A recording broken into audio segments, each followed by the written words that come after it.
Bismillahirrahmanirrahim. Assalamualaikum warahmatullahi wabarakatuh. Alhamdulillah wa syukrulillah wa la hawla wa la quwata illa billah. Nusalli wa nusallim ala nabiyyina Muhammadin wa ala alihi wa sahbihi wa man tabi'ahum bi ihsanin ila yaumiddin. Rabbi shrah li sadri wa yassir li amri wahlul 'uqdatam min lisani yafqahu qawli. Allahumma 'allimna ma yanfa'una wanfa'na bima 'allamtana wa zidna ilman. Nggih, monggo. Sabahul khair. Kaifa halukum? Bi khairin walhamdulillah. Tanawaltum al-fatur? Apa itu?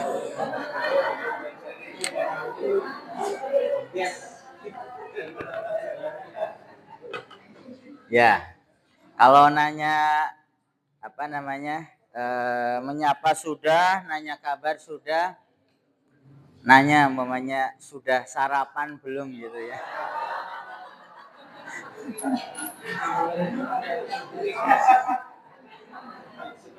Ya. Kalau di dalam bahasa Arab itu makan pagi atau sarapan itu namanya fatur, al-fatur.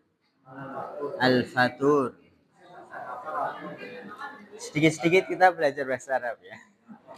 Atau bahasa Latinnya ya, al-fatur. Alias makan sarapan gitu ya, sarapan pagi. Kalau sarapan ya pagi ya. Ada sarapan. Nah. Nanyanya apa? Tanawaltum, ini pertanyaannya ya. Sin itu soal ya. Sin itu artinya soal atau pertanyaan ya. Tanawaltum.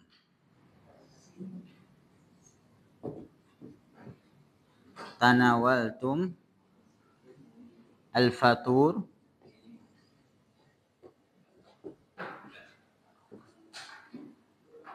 Al-fatura. Tanawaltum al-fatura. Ini saya tulis Latinnya ya. Tanawaltum. Kalau nggak kesulitan nulis bahasa Arabnya, bahasa Indonesianya apa? Tanawaltum al-fatur.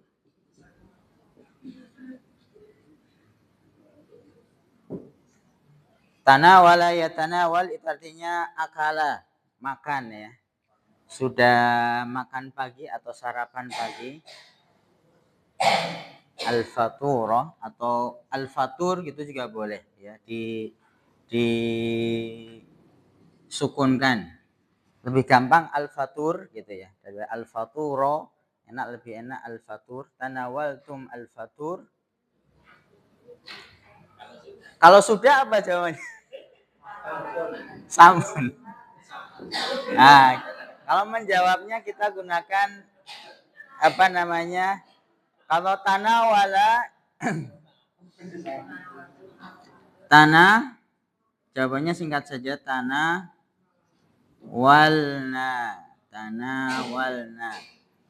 tanawalna.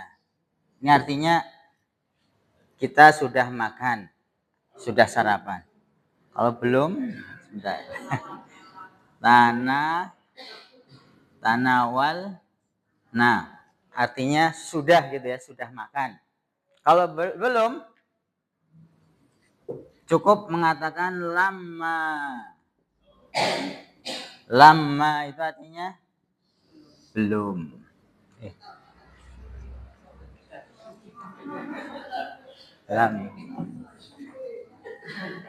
Lama tak turun ya. Enggak turun-turun ya. Lama. Artinya adalah belum, ya. Oh, ini sudah. Oh, ini belum.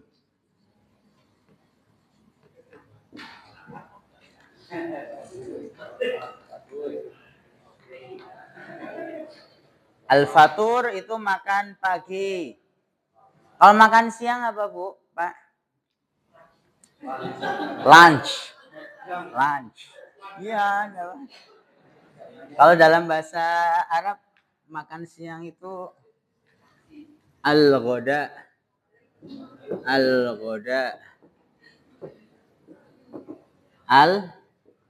Al-ghoda. Lunch.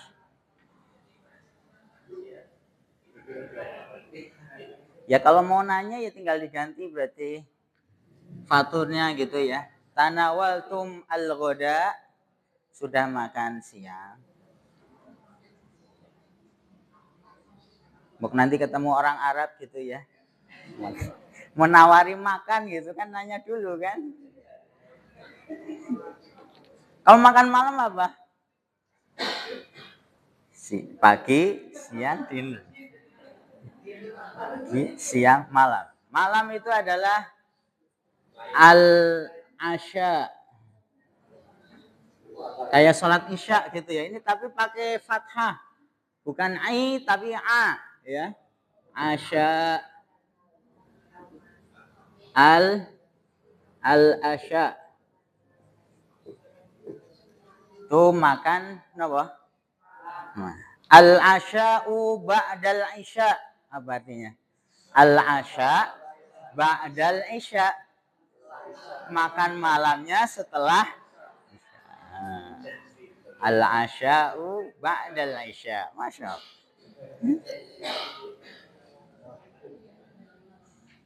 Jelas, Bu?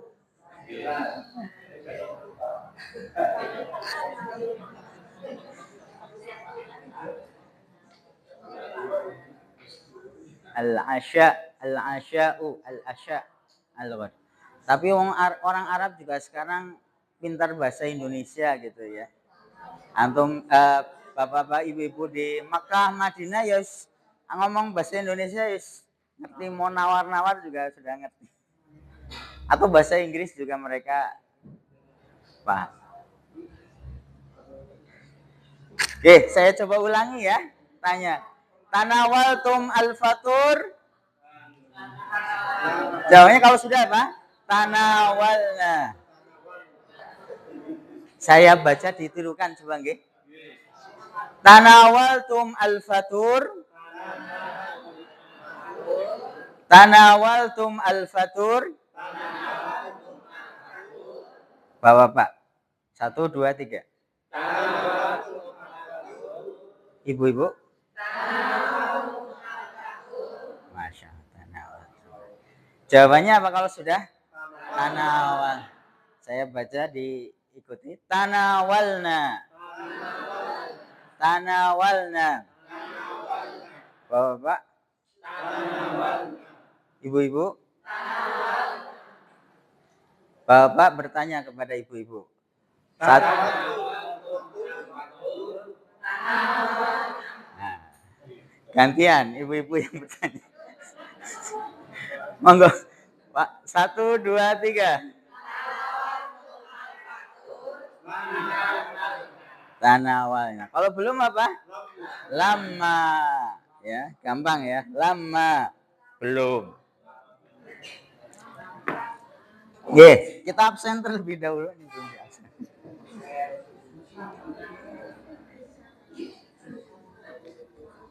Pak Agus Santoso hadir. Bu Ambar Hadiati hadir. Bu Andi Endang.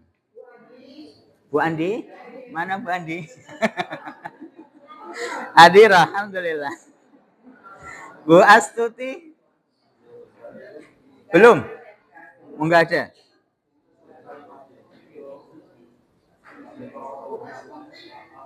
Kemarin juga izin apa ya ini ya? Nggih. Bu Bekti hadir, alhamdulillah. Bu Devi izin ya? Nggih. Bu Dwi Yuliarti. Alhamdulillah.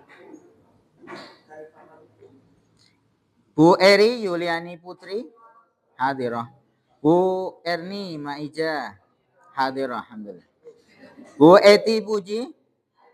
Hadirah. Bu Etika.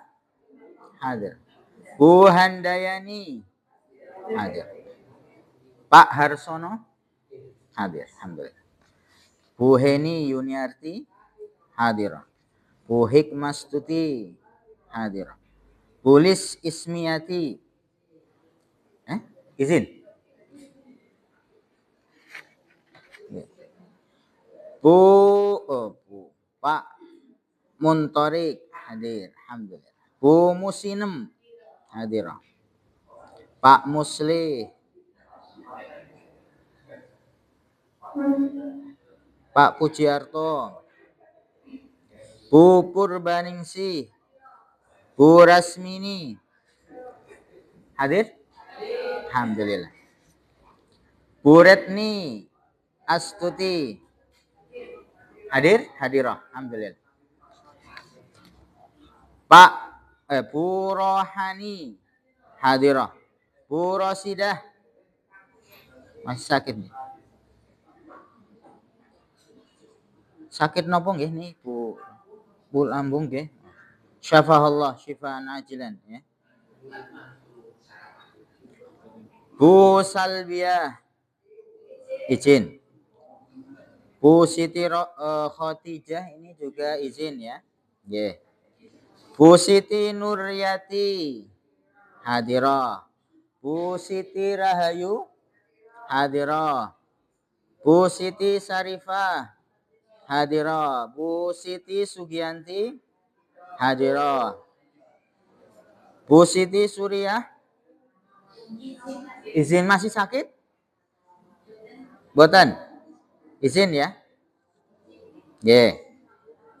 Pak Sugihartoyo hadir. Alhamdulillah. Pak Suharjo hadir. Bu Sukarni izin. Bu Sumarsih hadir. Bu Sumartini. Mana Bu Sumartini? Masya Allah. Pak Suparman hadir. Pak Supriyo hadir. Bu Surati hadirah. Pak Wargono hadir. Bu Wasmiati hadirah. Alhamdulillah. Bu Wigati Ningsih hadirah. Bu Yeti izin. Buning hadirah. Nggih. Ada yang belum dipanggil? Masya Allah. Bu sinten Bu? Bu Siti Nurohayatun. Nurohayatun. Masya Allah. Ahlan wa sahlan. Ya. Apa itu? Ya, selamat bergabung. Semoga dimudahkan, diberi istiqomah oleh Allah Subhanahu wa taala. Amin. Kita sama-sama belajar di sini ya, Bu ya.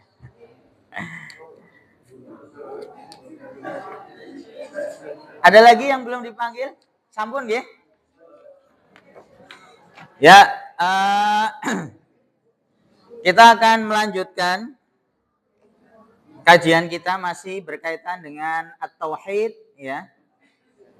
Masih membahas tentang kandungan bab di bab yang pertama, yaitu berkaitan dengan hakikat dan kedudukan tauhid ya. Dan terakhir kita mendapatkan faedah gitu ya, faedah pelajaran ya. Bahwasanya poin ke-16 kemarin ya, terakhir. Ya. 16 bolehnya merahasiakan ilmu ya. Jadi secara umum kemarin kita jelaskan kitmanul ilm disebutnya di dalam bahasa Arab adalah kitmanul ilm, menyembunyikan ilmu, tidak menyampaikan kepada orang lain, itu adalah hal yang tercela. Umumnya seperti itu, asalnya seperti itu, ya. Jadi kalau punya kebaikan, punya ilmu ya disampaikan kan gitu. Apalagi ada yang bertanya gitu ya. Kita tahu umpamanya hukum atau tahu pengetahuan tentang agama, tetapi kemudian ditanya tidak menjawab alias tidak mau menyampaikan kebenaran, maka ini sesuatu yang tercela. Jadi asalnya kitmanul ilm, menutupi atau tadi menyimpan ilmu tidak disampaikan, itu hal yang tercela. Tetapi memang ada momen-momen tertentu ya, orang itu tidak menyampaikan ilmu alias menunda gitu ya. Menunda tidak menyampaikan ilmu terhadap seseorang gitu karena dinilai ada maslahah gitu ya. Maslahah di sini maksudnya adalah dia melihat kalau disampaikan malahan nanti belum waktunya, belum siap, malahan nanti ketika mengetahui ilmu tersebut bukan kebaikan yang didapatkan, malahan lawannya ya, mafsadah atau madorot, bahaya kan gitu. Makanya juga yaitu umum sebetulnya ya, ketika ilmu ya di ilmu umum pun kan seperti itu ya, orang itu juga belajar itu kan ada tingkatan-tingkatannya kan gitu, tingkatan SD, dari TK mungkin PAUD gitu ya. Ya apa yang disampaikan di SMA tidak mungkin disampaikan di SD atau di PAUD kan gitu ya, nanti malahan nggak paham, malahan bingung kan gitu ya. Bukan maslahah, bukan kebaikan, malahan madorot nanti ya. Maka seperti itu juga ya, faedah yang kita ambil dari poin 16 ya, bolehnya merahasiakan ilmu pengetahuan masalah ini untuk apa? Maslahah, karena melihat menundanya itu ada kepentingan atau maslahah. Kita akan melanjutkan ke poin selanjutnya. Ini juga faedah yang sangat bermanfaat sekali ya. Ini poin ke-17, berarti halaman 6 ya. Buku yang ini halaman 6. Di sini disebutkan oleh penulis dianjurkan untuk menyampaikan ya, dianjurkan untuk menyampaikan kepada sesama muslim suatu berita yang menggembirakan ya, menggembirakan ya. Dianjurkan untuk menyampaikan kepada sesama muslim suatu berita yang menggembirakan ya. Nah, kalau di dalam hadisnya ini adalah bagaimana ketika sahabat siapa? Mu'adz bin Jabal ya, ketika mendapatkan pelajaran dari Nabi, berita dari Nabi ya, hak Allah ya atas hambanya, kemudian hak hamba atas Allah ya. Ketika seorang hamba itu menunaikan hak Allah, dia beribadah kepada Allah, murni memurnikan ibadahnya kepada Allah, tidak berbuat syirik, maka dia akan mendapatkan apa? Jaminan surga alias tidak disiksa oleh Allah Subhanahu wa taala. Ini kan suatu hal yang menggembirakan ya. Orang yang tadi menunaikan hak Allah Subhanahu wa taala, karena ibadah itu adalah hanya haknya Allah Subhanahu wa taala.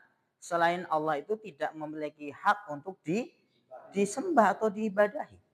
Makanya ketika ada orang yang kemudian memalingkan atau beribadah kepada selain Allah, maka dia sudah berbuat syirik. Allah akan marah, murka. Inna syirka la zulmun azim ya. Karena kesyirikan itu adalah kezaliman yang paling besar ya.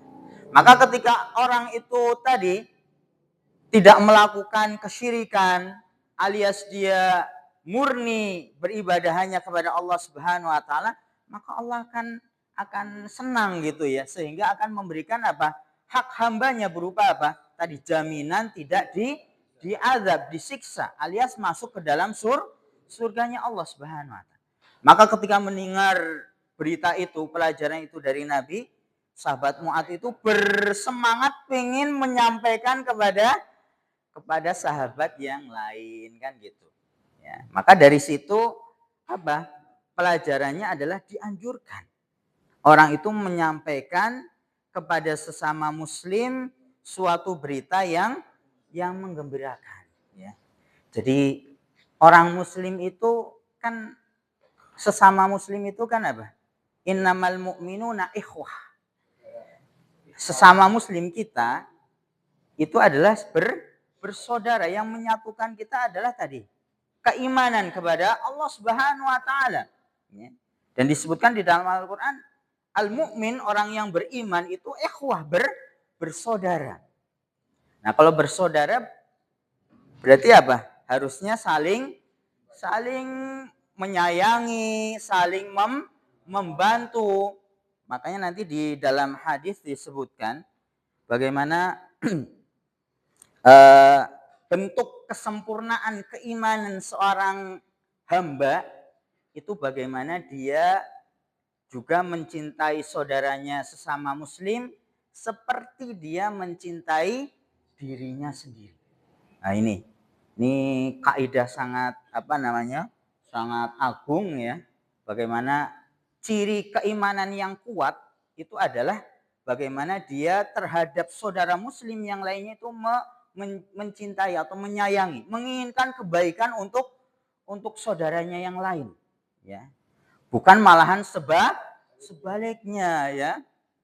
Kalau sesama muslim tetapi saling membenci, iri atau hasad, tidak suka ada saudaranya yang mendapatkan kebaikan, ya.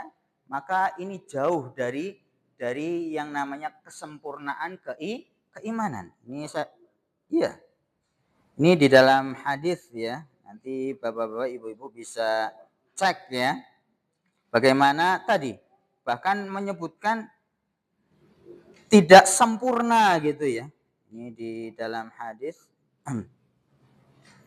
mana saya tadi sempat membaca, ya. Nah, ini disebutkan di dalam hadis yang diriwayatkan oleh sahabat Anas bin Malik, ya. Ini di dalam Sahih An-Nasa'i, juga di Imam Bukhari juga meriwayatkan, ya. Nabi bersabda di sini, walladzi nafsu Muhammadin biyadih, ya. Demi zat yang jiwa Muhammad itu ada di tangannya, ya. La yu'minu ahadukum, tidaklah beriman salah seorang di antara kalian hatta sampai yuhibbu li akhih, dia menyayangi, mencintai saudaranya, ma yuhibbu li nafsih minal khair, sebagaimana dia menyayangi dirinya, menghendaki kebaikan bagi dirinya. Tidak dikatakan orang beriman. Maksudnya tidak dikatakan beriman di sini para ulama memaknai adalah tidak sempurna.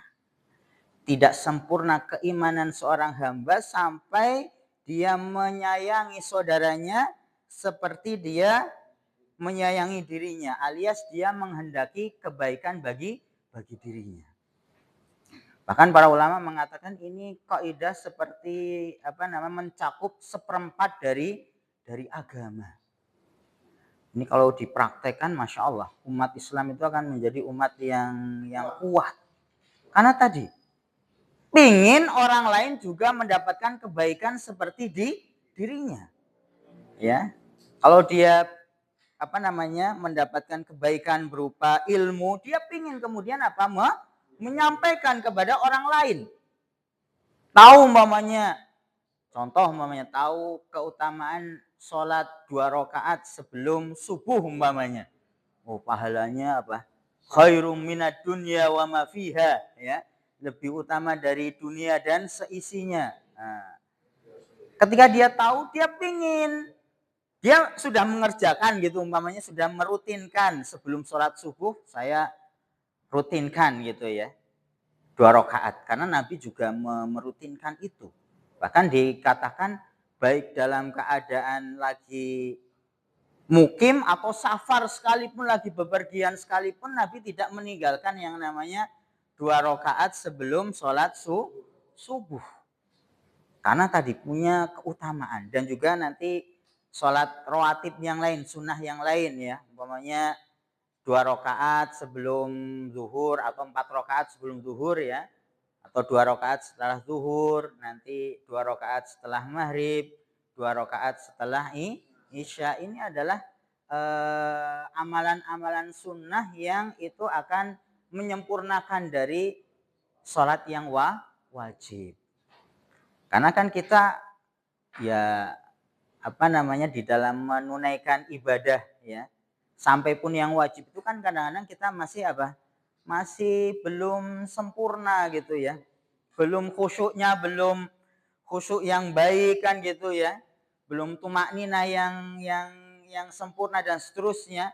Maka itu perlu disempurnakan dengan amalan-amalan sunnah. Baru takbir, kemutan yang lainnya, cucunya ini kan sering seperti itu ya. Ya memang itu manusiawi nggih. Tapi harus dilawan gitu ya. Tidak kemudian dituruti. Itu kan tidak sempurna gitu ya di dalam kita khusyuknya gitu. Maka caranya agar menjadi sempurna adalah disempurnakan dengan amalan-amalan sunnah ya. Maka ketika orang tahu pahalanya yang begitu besar ya, 2 rakaat sebelum subuh, maka dia juga ingin orang lain juga mendapatkan keutamaan pahala dari melakukan amalan itu kan gitu. Maka dia ajak istrinya atau suaminya atau anaknya atau cucunya juga untuk mendapatkan keutamaan itu ya. Itu bentuk dari kesempurnaan iman. Ini dikatakan oleh Nabi la yu'min, tidak beriman ya salah seorang di antara kalian sampai tadi mencintai saudaranya. Artinya tidak sempurna, bukan kemudian la yu'min alias kafir, bukan. Maka yang diartikan adalah tidak sempurna keimanan. Berarti bentuk keimanan yang sempurna itu adalah tadi kita menghendaki orang lain itu baik, bahagia. Bukan malahan senang melihat orang lain susah. Ini kan seringnya kayak gitu ya. Ada sifat hasad, iri, dengki, itu harus dilawan. Karena hawa nafsu itu biasanya seperti itu. Kayak tangganya teneng bisa bangun omah gitu ya. Omahnya apik teman, padahal katanya orang tahu kerja gitu ya. Gitu ya.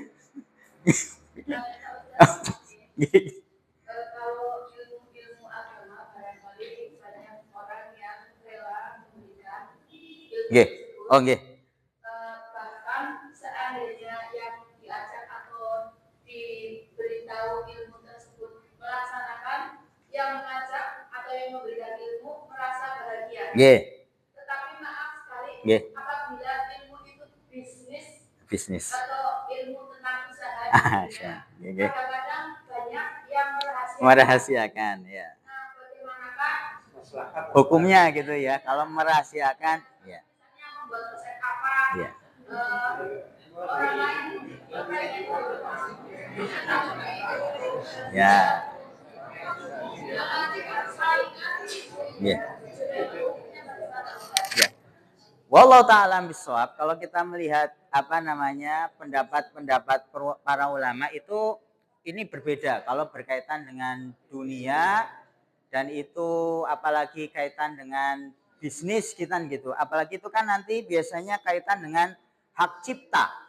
Orang menemukan sesuatu yang mungkin orang lain tidak menemukan itu kan gitu.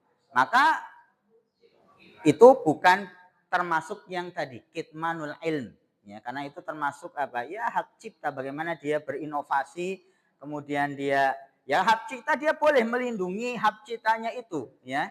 Itu kembali ke hak dia boleh menyampaikan atau dia tidak kan gitu.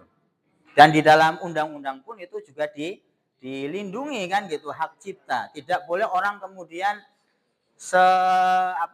dengan bebas gitu ya untuk menggandakan atau dan seterusnya. Itu kembali kepada hak ya, hak dia dan itu para ulama mengatakan bukan termasuk kitmanul ilmi. Jadi insya Allah tidak berdosa. Ya. Tapi kalau mau diajarkan kepada yang lain, baik atau tidak? Ya itu baik juga.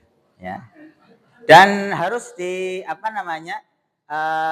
dan juga kadang-kadang kan ada orang yang berpikir nek di sepanang kok malah jadi ya kita yakin gitu bahwasanya rizki orang itu sudah ada yang mengatur, sudah ada bagiannya masing-masing. Jangan kemudian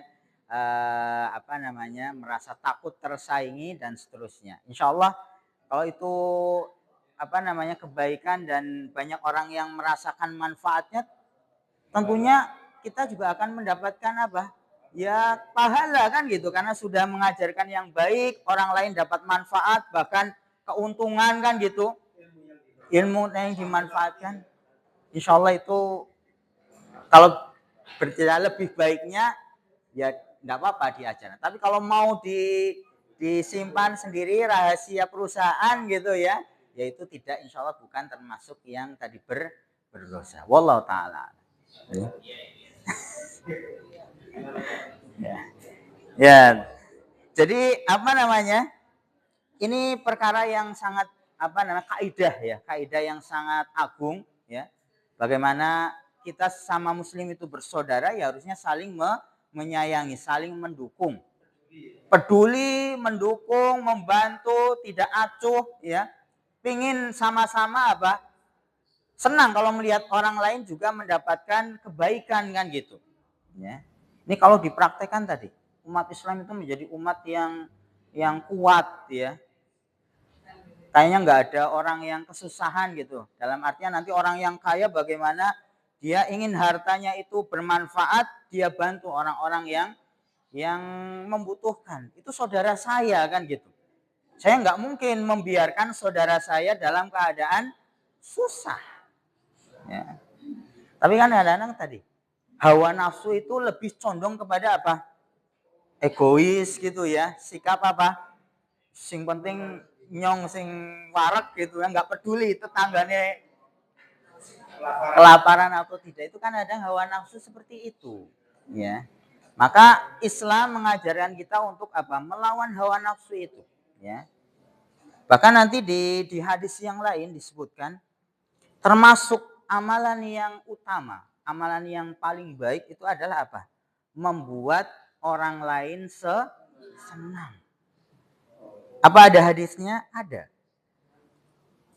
Amalan yang termasuk amalan yang paling utama itu membuat orang lain senang. Bukan malahan senang membuat orang lain kaus.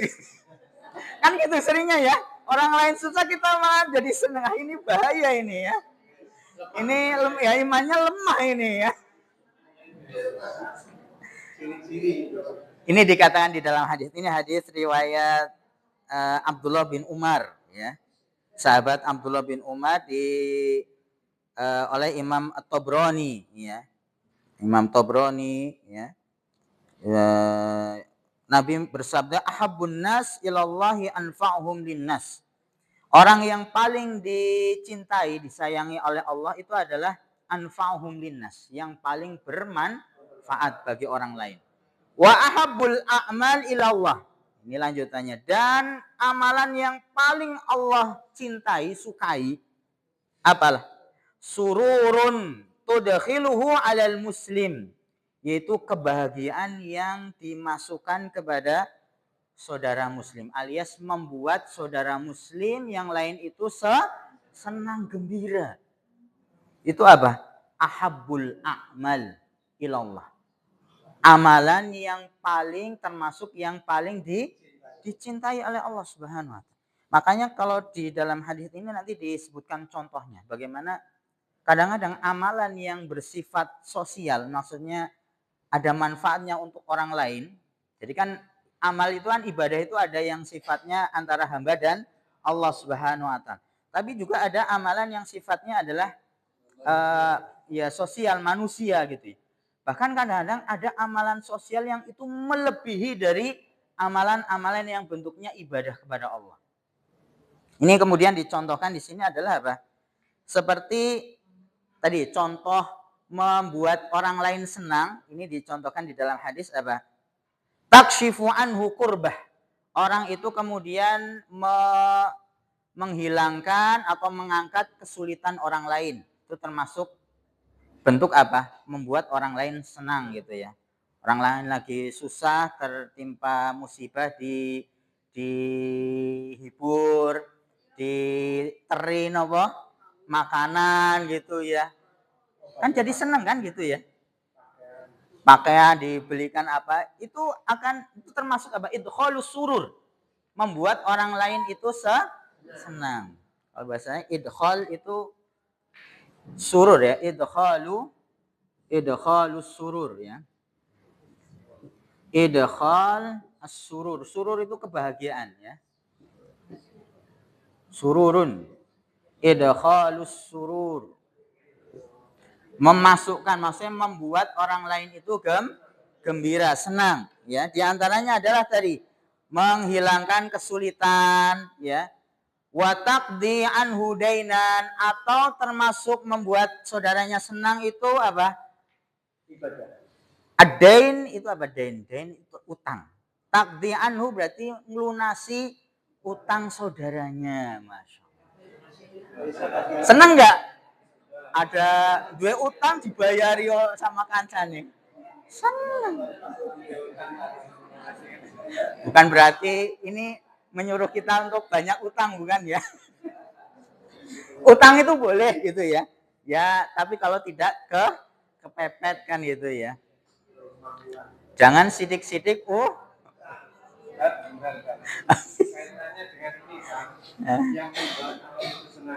Gimana? Yang membuat itu senang. Ya. Kita berusaha menyenangkan orang lain, karena Allah akan senang. Ya, betul. Nah, ini apakah ini ada di dalam firman-Nya? Saya pernah dengar ini. Nabi Musa pernah menanyakan kepada Allah Taala bahwa, ya Allah, apa yang membuatmu senang? Saya tidak merasakan sholat, tidak mengerjakan puasa dan sebagainya. Terus itu manakah yang membuat Allah senang? Itu bisa bertanya seperti itu. Apakah betul ada di dalam Al-Quran? Dilihat itu gimana? Saya pernah dengar seperti itu.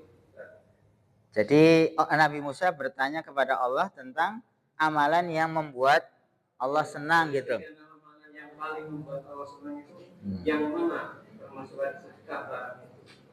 Itu di surat apa, Pak?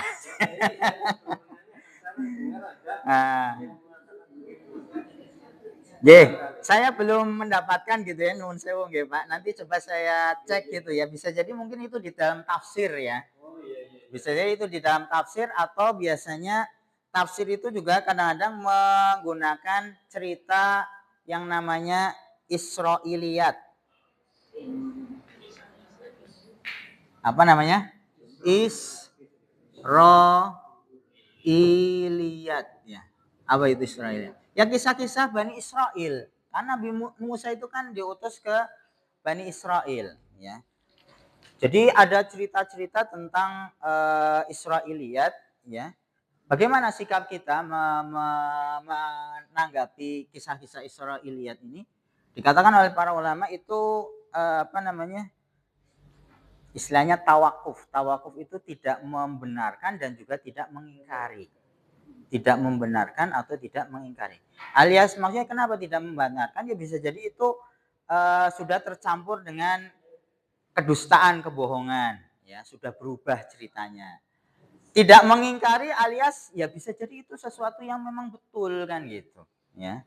Maka itu nanti perlu dicek lagi gitu ya. Nanti saya coba carikan berkaitan dengan apa yang dikatakan oleh Nabi Musa terhadap siapa Allah berkaitan dengan amal yang paling utama, ya, paling disenangi oleh Allah Subhanahu wa taala. Ya. Ini kalau ini hadis gitu ya dari Nabi kita Nabi Muhammad SAW yang menunjukkan amalan yang paling utama, termasuk amal, tapi bukan satu-satunya gitu ya. Salah satu amalan yang Allah senangi ya adalah membuat orang lain senang. Di antaranya tadi, yang kesusahan dibantu, dihilangkan kesusahannya, yang punya hutang dilunasi hutangnya. Ada yang pernah utang sama kita umpamanya ora usah bayar. Anggap bae lunas umpamane gitu. Ya. Tapi ini bukan wajib loh ya. Ini istilahnya kalau kita ingin dapat apa tadi amalan idkhalus surur ya. Dan nanti kalau berbicara tentang utang memang dikatakan ada para ulama mengatakan bisa jadi memberi hutang itu pahalanya lebih besar dari orang kemudian memberi sedekah. Karena apa? Kalau utang itu kan memang biasanya utang lagi butuh apa enggak? Memang lagi butuh. Bisa jadi kepepet gitu. Tapi ya kadang-kadang ada juga orang utang karena gaya hidup gitu ya kan? Pakainya apa? Sekarang yang gesek-gesek itu ya. Orang pingin ngutang jadi ngutang karena gesek-gesek terus itu ya pakai kredit card kan itu artinya ngutang. Kita nanti bayar di apa namanya? Di awal bulan, bahkan mungkin ada tambahannya gitu ya jadi lebih mahal. Ya takut itu nanti malahan ada unsur yang diharamkan juga gitu ya. Ya sebetulnya asalnya berhutang itu boleh, tetapi tidak kemudian orang itu menggampangkan untuk berhutang. Kan di dalam Al-Quran juga bahkan ayat yang paling panjang, nanti kalau bapak-bapak ibu-ibu membaca Al-Quran, yang paling panjang itu hampir 1 halaman kalau nggak salah. Al-Baqarah. Itu isinya hutang. Berkaitan dengan hutang. Jadi hutang itu ya asalnya boleh, tetapi tidak kemudian orang bermudah-mudahan di dalam berhutang. Kemudian juga disebutkan di sini apa? Autor tatrudu anhu ju'an ya. Menghilangkan lapar, ada saudaranya yang lapar kemudian diberi makan dan seterusnya, ini juga termasuk idkhalus sur. Ini kemudian disebutkan juga contoh yang lain. Walian amsyama akhin fi hajah. Orang berjalan atau menemani saudaranya yang punya hajat kepentingan. Nemani saudaranya, ngancani gitu ya, untuk membantu dia karena punya keperluan ya. Umpamanya ada ibu-ibu punya teman pengen belanja gitu ya, arep apa barang gawe kemudian dibantu, kan kadang gitu ya. Itu jangan dikira itu enggak ada pahalanya. Bahkan itu termasuk tadi mimbabi, termasuk babnya apa? Idkhalus surur. Menjadikan orang lain seneng, kan seneng anak kancane sing bantu kan gitu ya, daripada sendiri otong-otong gitu ya. Kan seneng. Itu termasuk idkhalus surur. Ya. Ngerewani nyarutan. Bahkan dikatakan ini disebutkan oleh Nabi, ini hadis ya. Ahabbu ilayya, itu lebih saya senangi kata Rasul, min an a'takifa fi hadzal masjid. Lebih aku sayangi, lebih aku sukai daripada aku kemudian beriktikaf di masjid ini. Jadi ini kan amalan yang sifatnya sosial, tetapi kata Nabi memiliki keutamaan lebih baik daripada orang beriktikaf hadzal masjid. Masjid di sini dimaksudkan oleh Nabi, hadzal masjid itu ya Masjid Nabawi. Padahal sholat saja di Masjid Nabawi itu berapa kali lipat dari sholat di luar Masjid Nabawi? 1000 kali. 1000 kali lipat. Pahalanya lebih utama daripada sholat di selain Masjid An-Nabawi. Kecuali nanti kalau Masjidil Haram ini lebih besar lagi berapa? 100.000. Masya. Gimana? Masjidil Aqsa berapa? Kalau sudah 500 ya, 500 kali lipat dari sholat di selain 3 masjid ini. Ya, ini menunjukkan keutamaan dari 3 masjid ini, Masjidil Haram, kemudian Masjid Nabawi, dan Masjidil Aqsa. Kata Nabi, lebih aku sukai daripada aku beriktikaf di Masjid Nabawi. Iktikaf itu kan orang beribadah selama berapa lama? Ya, iktikaf itu 10 harian kan gitu. Itu lebih pahalanya lebih utama tadi orang yang nemani saudaranya untuk memenuhi hajat.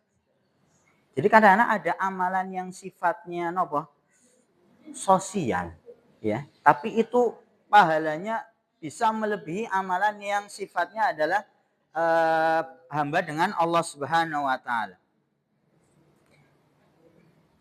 Bahkan di sini disebutkan maksudnya iktikaf ini yakni Masjidil Madinah syahrun. Dikatakan oleh Nabi iktikaf selama satu bulan. Ya. Ini hadis sahih ya. Sahih riwayat Abdullah bin Umar dan juga diriwayatkan oleh At-Tabrani ya. Ini kan apa namanya? Jadi memang ibadah itu tidak hanya sesuatu yang sifatnya adalah khusus antara hamba dengan Allah Subhanahu wa taala, ada juga ibadah-ibadah yang sifatnya adalah sesama manusia, muamalah, berbuat baik kepada orang lain, dan itu punya keutamaan yang begitu besar. Ya. Bukan malahan ya ini kan kembali lagi tadi poin ke berapa? Ke-17 ya. Dianjurkan menyampaikan kepada sesama muslim suatu berita yang menggembirakan. Ya itu termasuk adalah idkhalus surur tadi. Bagaimana kita menginginkan agar orang lain itu juga senang, gembira, ya. Makanya perasaan iri, dengki itu adalah ya penyakit hati ya, yang menjadikan ya lemahnya iman. Berarti ada sesuatu yang kurang di dalam keimanannya. Karena di dalam syariat ya tadi ketika orang lain mendapatkan kebaikan harusnya kita senang gitu ya. Senang, bahkan ya kita pingin orang lain itu banyak mendapatkan kebaikan ya. Ini poin yang ke-17 ya. Ini kan di dalam hadisnya Mu'adz berkata kepada Nabi, "Afala ubasyirun nas?" Bolehkah enggak saya kasih tahu ke yang lain kabar gembira ini ya. Ini adalah bukti bagaimana sahabat Mu'adz itu tadi menginginkan kebaikan untuk orang lain. Tapi memang walaupun di dalam hadis ini Nabi mengatakan jangan dikasih tahu kan gitu. Karena takut nanti memahami hadis ini dengan pemahaman yang keliru. Jelas nih Bapak Ibu? Poin ke-17. Ya. Kemudian masih ya. Kita lanjut ke poin 18 ya. Ini Rasulullah SAW merasa khawatir ya terhadap sikap menyandarkan diri kepada keluasan rahmat Allah. Ya, Rasulullah SAW merasa khawatir terhadap sikap menyandarkan diri kepada keluasan rahmat Allah. Yang mana sebetulnya orang bersandar diri kepada rahmat Allah, keluasan rahmat Allah itu ya baik ya. Bertawakal kepada Allah. Tetapi jangan kemudian bersikap berlebihan ya. Maksudnya apa? Berlebihan karena nanti kalau orang itu kemudian ketergantungannya kepada rahmat Allah itu berlebihan, maka ini akan berdampak buruk. Apa dampak buruknya? Dampak buruknya adalah dia akan merasa aman dari hukuman Allah Subhanahu wa taala. Saya ulangi ya, kalau kita terlalu bergantung kepada rahmat Allah, Allah itu Maha Penyayang, Allah Maha Pengasih. Maka ketika pengampun, ketika berlebihan ya, memaknai itu alias dia terlalu tergantung dengan itu, maka dia akan meyakini saya berbuat dosa enggak apa-apa. Kan Allah Maha Pengampun. Nah, ini jadinya apa? Menjadikan orang remeh-remeh atau meremehkan yang namanya perbuatan maksiat. Merasa aman dari siksa Allah Subhanahu wa taala karena terlalu apa? Terlalu menyandarkan ya terhadap rahmat Allah Subhanahu. Makanya harusnya seimbang. Seimbang antara apa? Antara pengharapan ya terhadap rahmat Allah dan juga rasa takut itu harus seimbang. Jangan kemudian antara yang satu itu timpang gitu ya. Ya tadi, kalau terlalu condong kepada rahmat Allah, alias dia merasa aman dari apa? Dari siksa Allah. Saya berbuat dosa ini kan tidak apa-apa. Nanti kan Allah maha pengampun, Allah memberi rahmat dan seterusnya. Ya. Alias jadinya dia akan meremehkan yang namanya kemaksiatan. Atau juga orang tidak boleh terlalu apa? Condong kepada tadi takut, rasa takutnya kepada Allah. Iya, Allah itu memiliki azab yang pedih gitu ya. Bagi orang-orang yang umpamanya berbuat dosa maksiat. Tetapi kalau itu rasa takutnya itu berlebihan, itu juga nggak baik. Ya. Nggak baiknya apa? Itu akan menjadikan orang itu putus asa. Ketika dia berbuat dosa, wah Allah itu akan menghukum gitu ya, mengadab orang yang berbuat dosa. Saking takutnya dia tidak memiliki apa? Keinginan untuk bertobat kan gitu. Kadung kan gitu. Allah nggak mungkin mengampuni saya. Kan kadang-kadang seperti itu kan. Nyongtah ketone dari muda sudah banyak dosa gitu ya, banyak dosa-dosa yang sudah saya lakukan. Ketone tah orang mungkin mendapatkan ampunan dari Allah karena Allah itu tadi ketika membahas ayat-ayat berkaitan dengan azab itu kan menggambarkan bagaimana azab Allah sangat pedih kan gitu ya. Rasa takutnya itu berlebihan sehingga apa dia merasa apa putus asa, nggak mungkin kayak nenek nyongke bertobat, tobat saya itu nggak mungkin diterima oleh Allah Subhanahu. Ini juga berdampak negatif.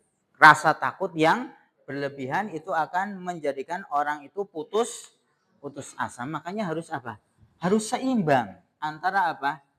Kalau di dalam bahasa Arab disebutnya ar-roja. Roja itu pengharapan. Ya, antara pengharapan dan rasa takut itu harus seimbang. Sebenarnya kan apa? Ar-roja ya. Roja ya judulnya. Roja itu artinya pengharapan ya. Pengharapan.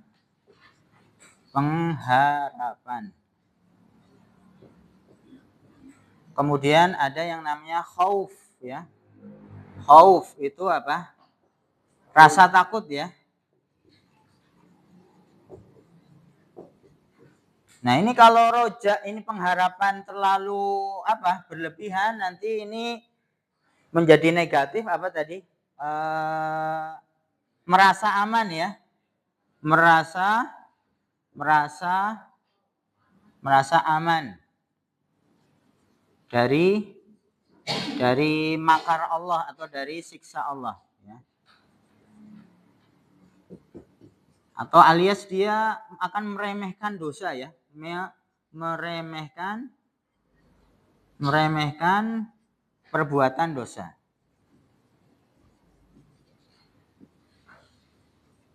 Ini kalau berlebihan ya. Nah kalau al-khauf ini berlebihan maka akan apa? Menyebabkan putus asa dari rahmat Allah. Ya rahmat Allah kasih sayang Allah itu kan termasuk ampunan ya. Ya. Ini kalau berlebihan ya. Sifat berlebihan ya. Berlebihan.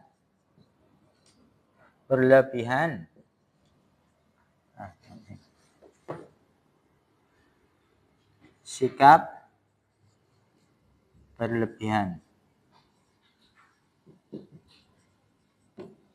Ya di dalam apa namanya ar-roja atau khauf.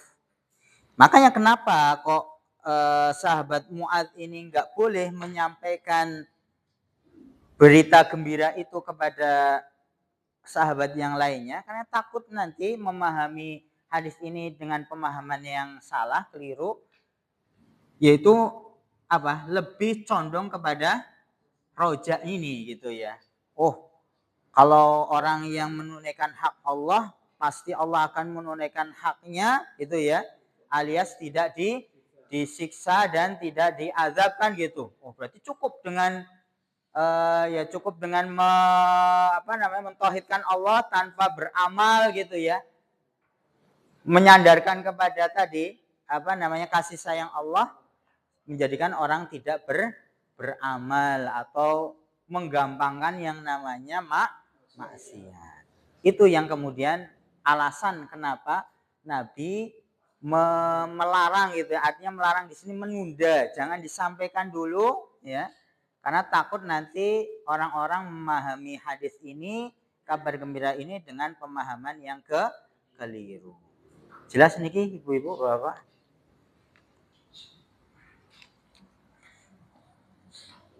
Atau nanti dikatakan oleh para ulama bentuk ya roja itu pengharapan. Atau nanti prakteknya itu ini disebutkan contoh prakteknya ya. Bentuk seimbang di dalam pengharapan dan rasa takut ini bisa dipraktekkan. Contohnya di sini adalah ketika orang itu sakit, ketika orang diuji dengan sakit, maka dia lebih condong kepada yang namanya pengharapan ya. Ketika ini kondisinya lagi sakit, maka dia lebih kepada pengharapan agar Allah menyembuhkan sakitnya kan gitu ya. Namun beda halnya ketika dia kondisi fit, sehat, maka dia lebih condong kepada rasa takutnya. Dalam artian nanti ketika sehat, ketika dia memiliki rasa takut kepada Allah, itu ya yang akan membentengi dia dari melakukan perbuatan-perbuatan maksiat. Beda hal orang yang sedang sakit itu kan biasanya lebih dekat kepada Allah kan gitu nggih. Ya ada juga orang sakit tapi masih doyan maksiat kan gitu ya, ada juga kan gitu. Tapi keumumannya gitu, orang lagi sakit kan dia banyak berdoa, meminta, apalagi sakitnya sakit parah kan memang wah. Ya tidak hanya sakit ya, kita kalau lagi sulit itu kan biasanya kalau berdoa itu kan lebih khusyuk daripada lagi duitnya lagi akeh gitu ya. Doa kita berdoa, uang kita lagi banyak gitu ya. Ya mungkin tetap berdoa tetapi nggak sekhusyuk lagi sulit, lagi banyak hutang ya. Itu kan kita doanya lebih mantep gitu. Ya. Nah itu, ketika orang dalam keadaan sulit, lagi sakit, maka prakteknya bisa jadi adalah dia lebih condong kepada pengharapan, minta kepada Allah Subhanahu wa taala. Tapi kalau kondisinya lagi sehat, fit, maka perasaan takut kepada Allah itu lebih besar. Itulah yang kemudian menjadikan orang itu akan tidak berani untuk melanggar aturan. Biasanya orang sehat kan pinginnya apa? Ya jajal apa gitu. Ya orang sehat kan biasanya dia mau melakukan apa saja kan bisa. Beda dengan orang sakit kan terbatas. Wong ya sakit mamanya lagi puyeng gitu ya, atau kan mau keluar rumah saja sudah berat kan gitu. Apalagi mau melakukan yang aneh-aneh kan gitu ya. Tapi orang sehat, biasanya yang melakukan yang aneh-aneh itu ya orang sehat. Punya badan sehat, uang banyak, wah sudah. Mau apa ya bisa kan gitu ya. Makanya kekayaan itu sebenarnya ujian juga ya. ujian, bisa jadi itu ujian yang lebih berat daripada kemiskinan. Orang miskin ya mau pokoknya orang miskin mau beli Homer minuman keras ya nggak punya duit ya nggak bisa beli kan gitu. Atau mau karaoke di mana gitu ya, tempat diskotik ya nggak bisa, nggak punya duit kan gitu ya. Beda halnya dengan orang kaya kan gitu. Ya dia bisa mau ngapain aja bisa. Makanya lebih baiknya adalah apa? Jadi prakteknya adalah lebih condong apa? Al-khaufnya tadi. Ini di dalam prakteknya ya. Ketika sehat ya memang lebih baiknya adalah condong kepada khaufnya, itu yang kemudian menjadikan orang itu terbentengi gitu ya dari melakukan perbuatan maksiat. Jelas ini maksudnya, gambarannya, prakteknya nggih.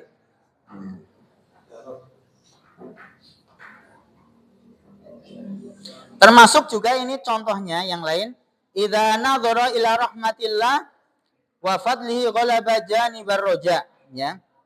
Ketika melihat nikmat ya, kasih sayang Allah Subhanahu wa taala yang kita dapatkan, maka lebih condong kepada ar-roja tadi, pengharapan. Contoh umpamanya kita ketika membaca Al-Qur'an, di situ ada Allah menjanjikan pahala umpamanya surga gitu ya. Surga di situ gambarannya ada apa? Ada sungai-sungai, ada ya bidadari, terus minuman-minuman ya. Kalau umpamanya membaca surat apa namanya? Ya macam-macam lah, banyak di dalam Al-Qur'an menggambarkan tentang surga alal araik ya, di atas dipan-dipan dan seterusnya. Maka ketika kita membaca ayat-ayat tentang surga, itu kita lebih condong kepada apa? Yang khauf apa roja? Roja. Kita pingin gitu ya, berharap ya Allah saya termasuk orang yang nanti mendapatkan surga. Sehingga itu akan mendorong orang untuk apa? Beramal. Jadi amal yang dilakukan oleh seorang hamba itu nanti akan mendapatkan ganjaran dari Allah, ya, berupa surga yang gambarannya begitu indah kan gitu, ya. Minuman-minumannya, sungai-sungainya dan seterusnya. Maka itu akan mendorong kita untuk apa? Bersemangat di dalam beramal, beribadah, ya. Wa idza nadhara ila fi'lihi wa amalihi, tetapi ketika orang melihat kepada amal perbuatannya, ya, maka dia lebih kepada apa? Condong kepada al-khauf, ya. Karena ketika dia muhasabah, mengintrospeksi dirinya, perbuatan-perbuatannya, ya, maka ya muhasabah itu kan artinya menghitung gitu ya, menilai amalan-amalan yang sudah diperbuat, kira-kira lebih banyak baiknya atau buruknya kan gitu. Ya dalam satu hari saja umpamanya. Kita mau tidur umpamanya mikir, dari pagi saya sih wis amal apa saja, atau lebih banyak amalnya apa maksiatnya sih jadinya. Lebih banyak waktunya itu digunakan untuk yang baik-baik apa yang sia-sia atau bahkan nggak ada manfaatnya, bahkan bernilai maksiat, itu kan bisa kita nilai. Maka ketika kita melihat kepada amal, itu lebih condong kepada khauf, supaya apa? Kita tidak kemudian menjadikan orang itu bangga dengan amalnya, tetapi apa? Ya tadi, merasa amalnya masih banyak kurang, masih banyak berbuat dosa, ya. Kalaupun dia beramal bisa jadi amalnya itu kayaknya masih banyak kurang atau mungkin belum ikhlas, itulah yang kemudian mendorong orang menjadi apa? Bertaubat kepada Allah Subhanahu wa taala. Bukan malahan oh ya nyong dina wis bisa sholat tahajud umpamanya, ya. Wah, hebat ya nyong ya, orang kayak si bapak kayak ya, orang kayak ibu, orang tahu ibadah. Ini kan malahan menjadi apa? Orang merasa ujub itu bangga dengan diri sendiri, dengan amalnya, yang itu bahkan bisa nanti menjadikan amalnya itu gugur, ya. Maka ketika melihat kepada amal yang sudah kita lakukan, baik itu amal kebaikan atau amal yang buruk. Kalau buruk, maka kita takut menjadikan kita bertobat. Kalau itu amalan baik, maka kita tetap merasa amalan kita itu masih kurang, masih sedikit kan gitu, masih belum sempurna, yang itu menjadikan kita terus memperbaiki diri kan gitu ya. Terus belajar dan seterusnya, bukan malahan menjadi orang itu tadi ujub. Jadi memang antara pengharapan itu dan khauf itu seimbang, dalam artinya nanti di dalam prakteknya dalam kondisi tertentu bisa rojaknya lebih dominan atau khaufnya lebih dominan, supaya orang itu ya intinya adalah dalam keadaan yang baik gitu ya. Baik dalam keadaan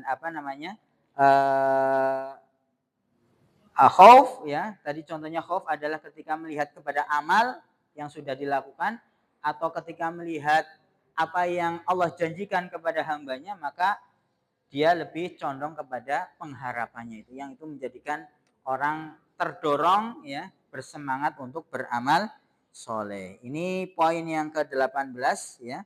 Rasulullah SAW merasa khawatir terhadap sikap menyandarkan diri kepada keluasan Allah ini, karena dampaknya akan menjadi negatif gitu ya, buruk ya. Merasa aman dari siksa Allah, atau dia akan meremehkan yang namanya perbuatan dosa kalau pengharapannya itu lebih besar daripada rasa takutnya. Wallahu taala alam bishawab ya. Ada yang mau ditanyakan mungkin ini berkaitan dengan khauf warroja ya. Termasuk juga hal yang paling besar yang mendorong orang beribadah sebetulnya adalah al-mahabbah. Apa itu al-mahabbah? Rasa cinta.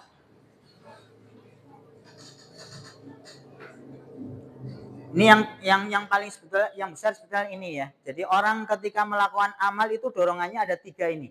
Yang pertama adalah rasa cinta kepada Allah, yang kedua adalah pengharapan, dan yang ketiga adalah rasa takut ya.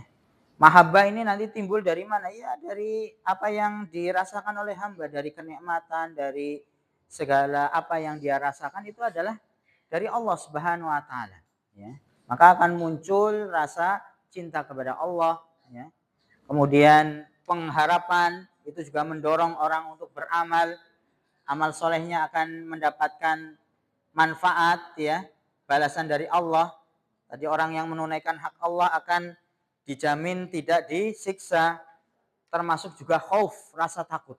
Orang tidak menjalankan perintah Allah, Allah ancam dengan apa? Dengan azab, siksa ya.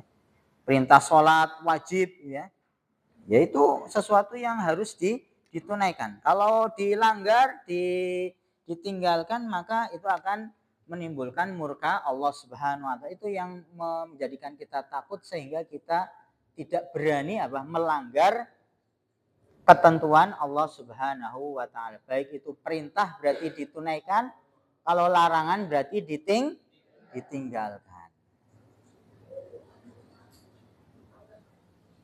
Jelas niki Bapak Ibu-ibu? Insyaallah ya. Semoga kita diberikan taufik oleh Allah Subhanahu wa taala, hidayah ya. Senantiasa tadi memiliki al-mahabbah, ar-roja, al-khauf ya. Yang itu semuanya mendorong kita untuk beribadah kepada Allah dan takut ketika kita akan melanggar aturan Allah Subhanahu wa taala ya. Masih ada berapa lagi nih? 1, 2, 6 ya. 6 lagi insyaallah ya. Nggak tahu pekan besok sudah mau Idul Adha ya. Kita nanti tunggu informasi dari sekolah gitu ya. Mau ada libur atau enggak, saya juga nggak tahu.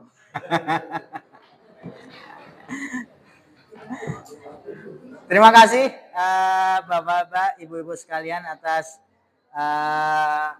perhatian dan musyarakahnya ya, keikutsertaannya, kehadirannya. Kita akhiri dengan doa kafaratul majlis. Subhanakallahumma bihamdika asyhadu an la ilaha illa anta astaghfiruka wa atubu ilaik. Assalamualaikum warahmatullahi wabarakatuh.